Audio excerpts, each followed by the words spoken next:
All the following images are not for commercial purposes, they are intended to illustrate the difference between a good life for animals and an inhumane one. To the ENV for Nature, the Government of Vietnam, and the Director of Ben and Park, Vietnam. We are reaching out once again to stress that we will not give up. Searching for Kaka and MIT and Puka, the monkeys who are confiscated in July 2024 and subsequently released a second time. We remain steadfast in our dedication to bringing these animals home, no matter if you mock us, remain stubbornly silent, or choose to ignore us entirely. Your actions have done nothing to help these animals, instead, you have harmed and betrayed them. Regardless of whether raising monkeys at home is deemed permissible, you have inflicted damage. You have made Kaka depressed, broken her heart, and shattered her spirit. Do you truly believe that keeping Kaka and MIT and Puka would endanger the survival of monkey populations or harm nature? What really damages nature is capturing monkeys from their forests and sending them en masse on planes to laboratories where they are tortured, abused, and cast aside. All while profiting off their suffering. This is not conservation, it is exploitation of living beings for financial gain. The same applies to dogs, cats, birds, and any other animals cruelly captured on Vietnam streets, crammed into cages, and slaughtered for consumption. Sadly, this also includes monkeys. How can you possibly claim the mantle of animal protectors, while perpetuating and allowing such atrocities?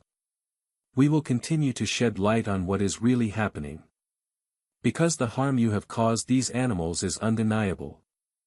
Reminiscent of what happened to the monkey Puka.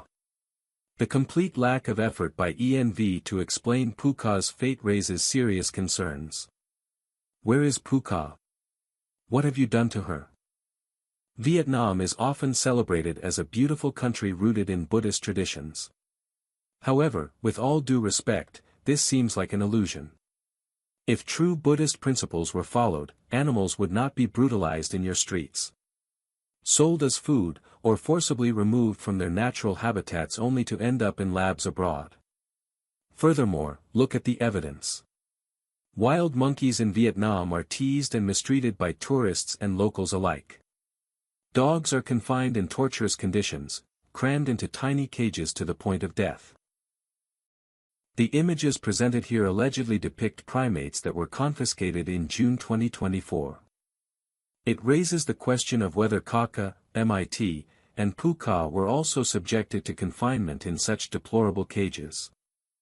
How long were they kept in these appalling conditions, and what justification is there for placing them in such unsuitable environments under the guise of rescue?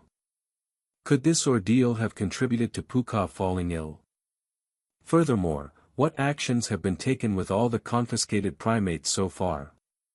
Where have they been relocated, and what is their current status?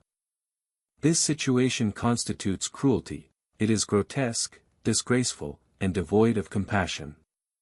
Labeling such practices as rescue efforts appears not only unjustifiable but also fundamentally misaligned with the purported goal of safeguarding animal welfare.